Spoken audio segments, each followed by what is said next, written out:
r/ask Reddit. What are you absolutely sick of being romanticized? Gang culture. It is embarrassing to see teenagers who live in rich suburbs trying to be hood. LOL. I went to high school in one of the richest school districts in my state. One year I had gym class with this white guy who was trying so hard to be gangsta. Got held back a year for never doing work. Wore the big baggy t-shirts and those flat brim hats you see in music videos. Then he got both his ears pierced and started wearing huge stud earrings. They got super infected and he had to go on antibiotics. I went to school with this kid that was fairly rich, yet he'd always complain about him having to hustle. The reason he had to hustle is because his parents made him start buying his own food and paying for his own shit. Kind of a dong move to do that to someone who isn't 18, right? Nah, not really. The only reason he had to do that was because he had been caught multiple times selling weed. So his parents got tired of it and made him buy his own shit. The same kid who rode around in a BWM and had a Rolex loved to complain about how hard he had it. Oh yeah, and he'd always talk about how he could sell cocaine if he wanted to. Like, come on now, you sell weed, chill out. Wouldn't cutting him off virtually guarantee that he'd continue selling drugs so that he could eat? I mean, he sounds like a piece of shit, but that's some terrible parenting. Depression, self-harm, eating disorders, abusive relationships. Netflix unfortunately just saw your post and came up with 4 new series ideas. To the Bone was A. Same with autism. It's like autistic characters are only allowed on TV if it also makes them a genius. They never show their real struggles except not looking people in the face and talking in a weird rhythm that I have never heard in real life. Atypical does a great job at that. The main character has mild autism. He's not a genius. He is fairly smart, but it shows his struggles with social interaction. It shows the triggers for him to have an episode. You get in his head more so and see that he takes most things literally. Cheating. All these jokes about side hoes and shit. Like, no, it's an absolutely awful thing to do to someone. Also, being a complete donghead for the sake of being a donghead, as it's viewed as badass to some. I ducking loathe all the pop songs you hear about don't tell your boyfriend that we totally ducked and shit. Like, you know your audience is mostly kids, right? Why the duck would you want to normalize cheating? I hope this trend wears off someday. My girlfriend has had serious trust issues due to earlier boyfriends who cheated, lied or betrayed her. So now I feel like I have to prove myself all the time, and the smallest things can create trust issues, even though I would never treat her that way. I had this issue with an ex. I left my email open on my computer and didn't lock it. Sometimes I'd ask her to check my phone while I was in the shower. I had nothing to hide. It seemed to put her at ease. Am I weird for not wanting to let this happen? It's not like I have anything to hide really, and I'll tell her all she'd like to know. But I just don't like people snooping through messages, pictures and so on. No matter if there is anything at all. Agreed. I don't hide anything from myself, but I have separate friendships where I discuss different things with different people. I share almost everything with my partner, but I may choose to share it in a different way than I would with my best friend. Lack of sleep. Why do people think it's so cool to not sleep at night? When I can't sleep at night, I want to cry. Insomnia is torture. Anyone who thinks not sleeping is cool is an idiot. I've wanted to rip my hair out when I couldn't sleep on a few occasions. I can't imagine what it's like to be unable to sleep every day. Reminds me of a line from Soul Music by Terry Pratchett. There are the people of the day and the creatures of the night. And it's important to remember that the creatures of the night aren't simply the people of the day staying up late because they think that makes them cool and interesting. It takes more than heavy mascara and a pale complexion to cross the divide. Mental illness. Be proud. Don't shy away from talking about it. I sure as hell don't. But when a guy told me that he loved that I had depression because it meant he would get to take care of me, I was like, duck this. Says more about his mental situation than yours. That's pretty ducking disturbing. I hate people who seem to use it as leverage and everything. Oh, I suffered once so you can't criticize me. Oh, duck off, we all have issues. I just broke up with my boyfriend and it really boiled down to that. He has depression, so therefore I wasn't allowed to get upset with him for blatantly ignoring my emotions. If I did, I was abusive and he would shut down completely unless I apologized. I finally realized that he's actually manipulative as hell and it's not his depression's fault. He's just an a-hole. Famous people who did shitty things and treated people around them like garbage because they were putting everything into their craft. Duck that noise. You can say Jared Leto. You have been added to the anal beads mailing list. Unsubscribe. If older, especially if they are a writer or actor, they are treated with or as if reaching 68 or 70 is some sort of achievement these days and called a character or a curmudgeon, which basically just means despicable and ignorant old dunt. Women being treated like princesses. Now not be confused with disliking or hating women. My partner is a hero, but my poor brother waits on his girl hand and foot and she appreciates none of it. She gets stroppy as duck if he asks her to lift a finger, all the while she reads stupid romance and watches these awful love movies and genuinely gets upset if he hasn't changed overnight to become her new type of man. She gets so wounded if he does something on his own, but if they go out together, nobody gets to talk to him because he is too busy getting more ice or a different color straw or sending her food back for her. She justifies her behavior with examples of fictional men doing ridiculous things for love. Ducking drives me demented. A sheer sense of entitlement because she thinks all girls should be treated like a movie star on the red carpet. Let us all take a moment of silence for this brother. Can we have a moment of loud group appeal to the brother to leave her and try to move on with his life immediately after the moment of silence? It was kinda like this with my ex. She needed to be with me constantly. She did have other friends but whenever I wasn't with her and them she would complain about them. She didn't care about what I wanted, only what she needed.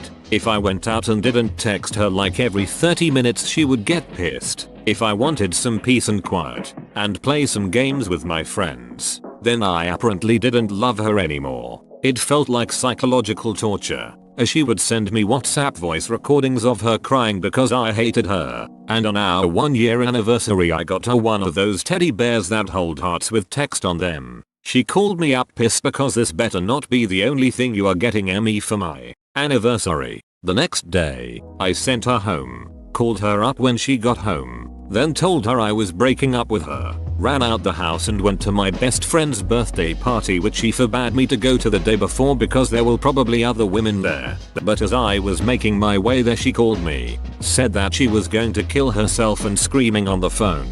So I just said no, please don't. Think about your family before you do that. Then she hung up and I think she expected me to call back. But I just blocked her number. I learned my lesson after that. Not that I will use that lesson for a while as my self-esteem is at an all-time low, but at least I learned something.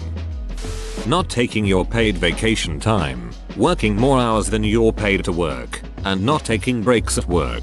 These are all your right to exercise without punishment. All you're saying is, you are working harder for a company than they're working for you. It also creates standards for the other employees and expectations that everyone should throw away their lives for their jobs. This shit drives me nuts. Even more so the people who refuse to take sick days. I've had a manager, super shitty, beach of a manager, horrible woman, tell me to my face, as her nose was beet red from blowing it so many times, that she hasn't needed a sick day in 20 years. This is nothing to brag about. You're sick. Get the duck outta here. When a boy pursues a girl even after she says no and makes it clear that she's not interested in the attention, he gets admired for being persistent when that behavior is really just creepy and frustrating.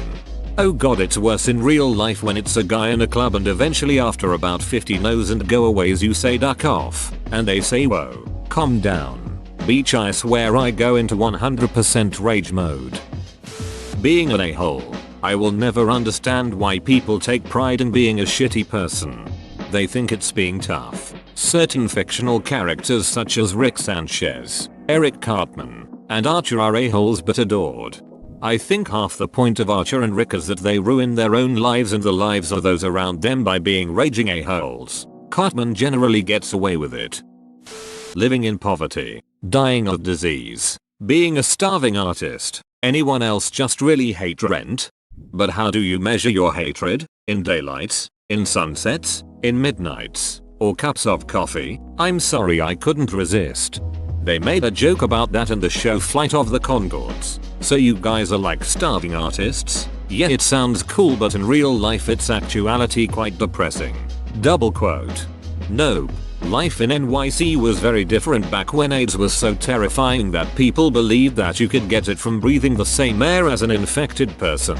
And contracting AIDS was a death sentence. If you examine the characters in Rent the same way that you would examine how people would react if the end of the world was announced, but a select few got to just watch their friends die painfully versus dying themselves, then their behavior makes a lot more sense.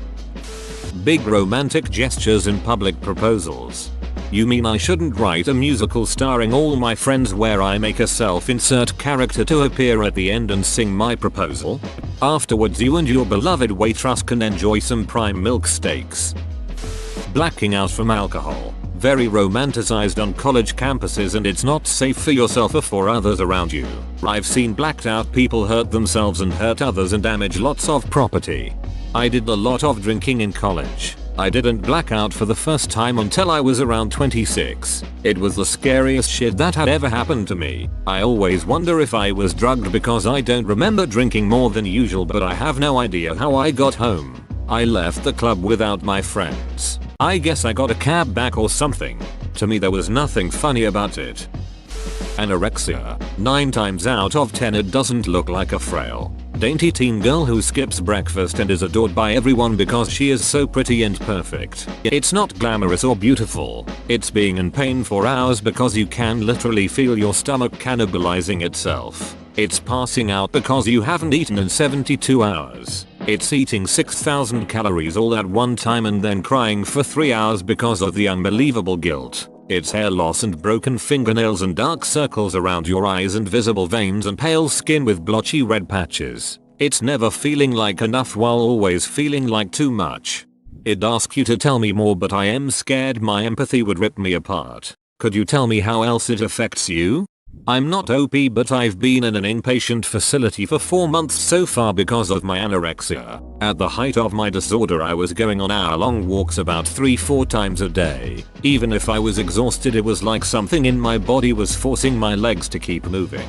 If I sat down I felt restless and guilty, like I wasn't moving enough. I'd end up doing laps for hours around my house and upstairs where customers couldn't see me at work. I would only allow myself to eat the same thing at the same time every day. No flexibility. My body was always sore and I was constantly cold even in 30°C heat. If I sat down my coccyx bone would dig into the ground chair and it would be painful. If I shifted my spine would dig into the back of the chair causing me pain. I was starting to lose a lot of hair and I was very pale. My nails would constantly go blue from the cold. I'd have periods of being shaky and nauseous from not eating and almost fainting, but I couldn't allow myself anything because the food wasn't allowed for another few hours, etc. Taking justice into your own hands and personal vendettas. Bad shit happens when you do that. Lawyer here. Been defending far too many guys who did the right thing. Fathers beating their daughter's allegedly abusive boyfriend. Guys who have beaten up their ex's new guy. Even women who assaulted the alleged side hoe. Trust me, we have laws for abusive boyfriends. Adultery is not punitive and being a main hoe is not a societal status that needs to be protected. Tell that to Batman. I know I'm going to get shit for this, but as someone who actually is transgender I hate people who pretend to be trans because some people think it sounds cool and trendy. I hate being trans, I don't want to be trans. But my brain and my body do not agree. If I had the decision of being cis I would jump on that shit in a heartbeat. It's not fun. It's not cute. It's not cool. It's terrifying. Literal physical disgust at your own body parts. It's dangerous. It's expensive. I can go on and on. People who pretend can just dip out whenever things get scary or dangerous. But those of us who aren't can't just do that. And all the bullshit that has been going on lately has made it harder for me and others who are serious about getting the help we need. Oppression. I'm in my early 20s and I see a lot of people claiming to be oppressed in my age group. It really devalues actual struggles when a young guy with a part-time job that constantly parties claims to be oppressed and won't take responsibility for the fact that their life is in shambles.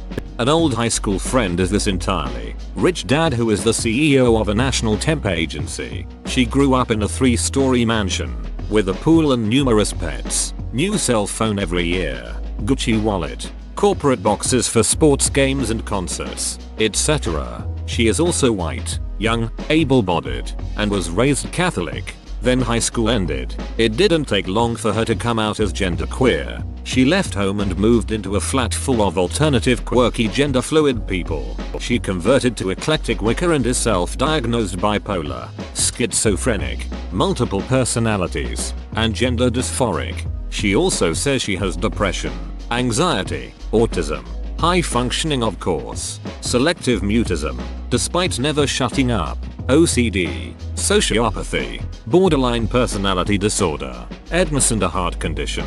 She talks a lot online about spoon theory and not having enough spoons to get through the day. She has never had a job. She used to apply places but now gets a disability benefit from the government. And, of course, she's oppressed. She talks about her Irish heritage and how even now people still discriminate against the Irish. She is, naturally, discriminated against for her religious beliefs, her gender identity, her piercings, her weight. She was slim in high school but a diet of deep fried frozen things, toast, and pizza will cause any waistline to expand. Her one teensy wrist tattoo, her mental and physical disabilities and her financial status, that is, everything she has either chosen to become or has been able to fix but hasn't. She complains that she wants to go to university but can't because of discrimination. She failed high school. She doesn't even have a driver's license. Her life sucks and of course it's all the fault of cis white capitalists. In her defense though, she has got to have a mental illness. No sane person could pull all that bullshit off sincerely.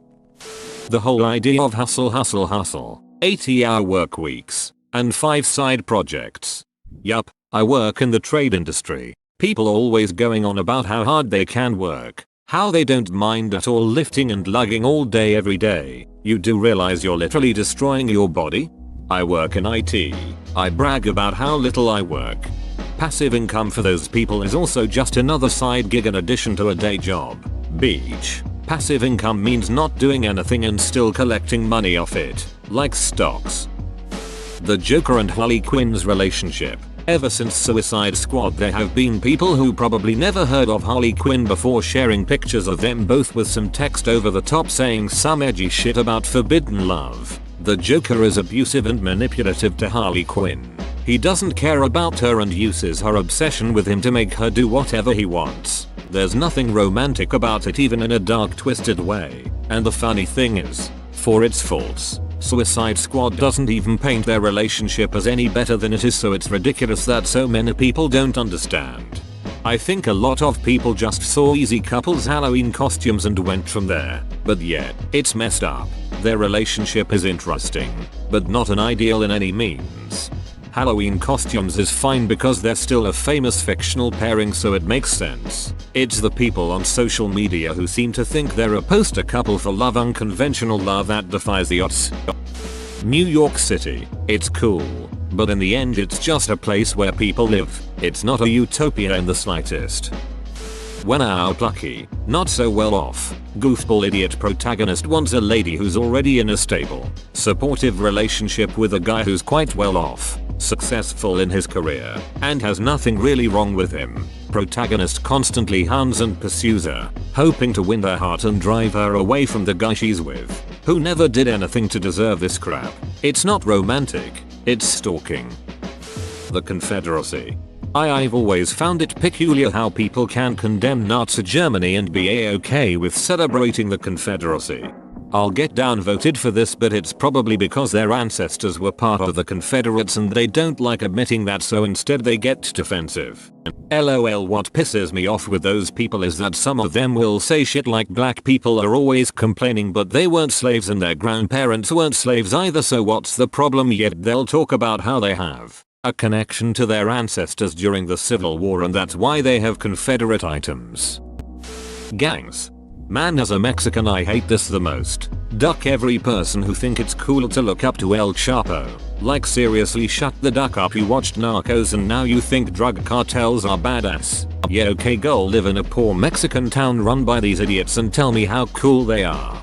Agreed. Absolutely nothing cool about the thug life. They all die young.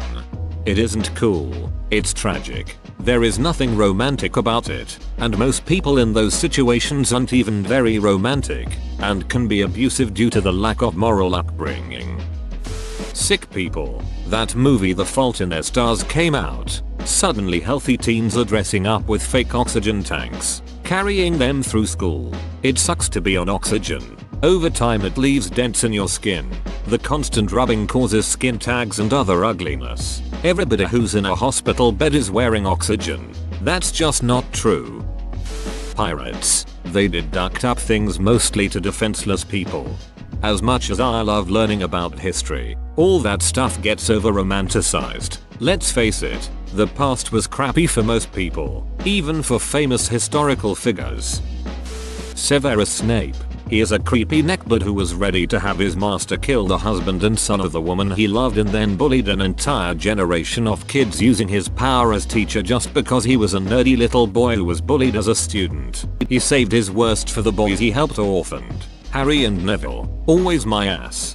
Preach. My brother, James Potter, was a bully and a jerk, but he stopped and actively improved himself in the name of love. Severus joined a terrorist organization in the name of love.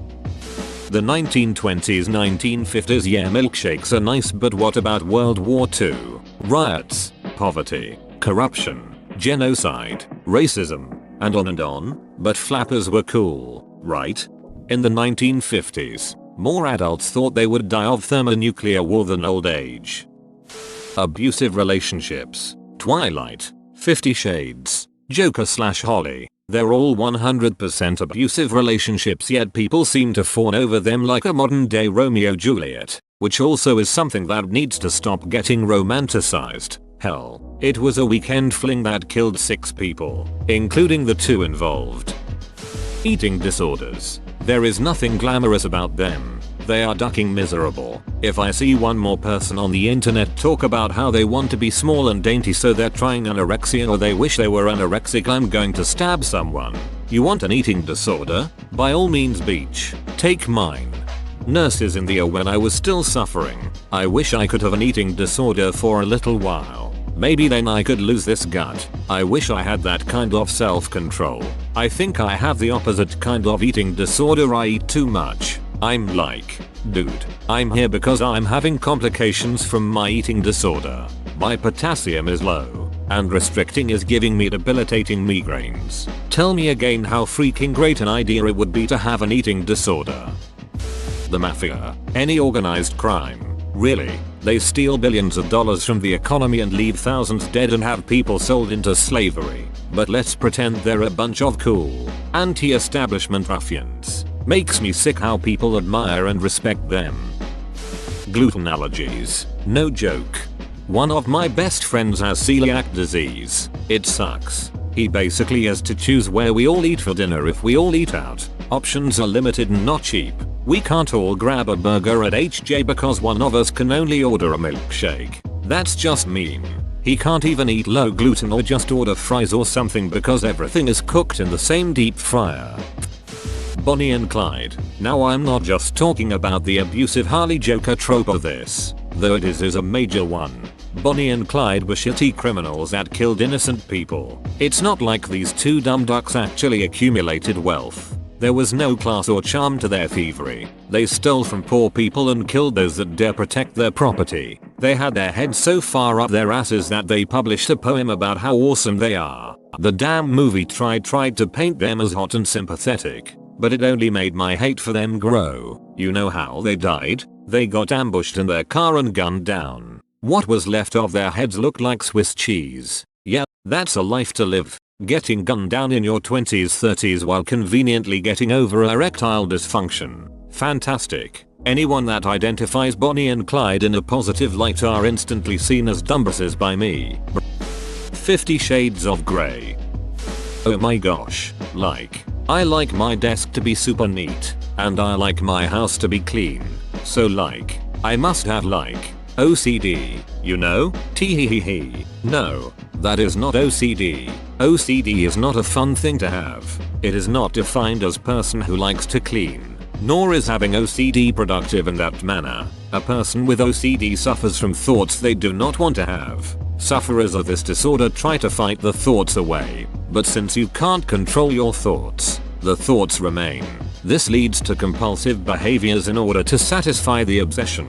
An OCD person may have thoughts about hurting people in violent or grotesque ways. They obsess about it. They can't stop thinking about it. Then they start to wonder, am I at risk of being violent? Could I really do something terrible to people? What if I lose control? Is this how insanity starts? What if I just watch violent horror movies? Oh my god, I enjoyed that. Holy shit, I'm a bad person. Oh my god, I have to take drastic measures to make sure I never, ever hurt anyone. Then they proceed to take measures that severely limit their quality of life, even though they were never going to cause harm to anyone in the first place. But while this is happening, the person is screaming at themselves from the inside going, you know you're not violent. What are you even worried about? Stop thinking about this shit. You're fine. Stop it. OCD does not mean I like things to be clean.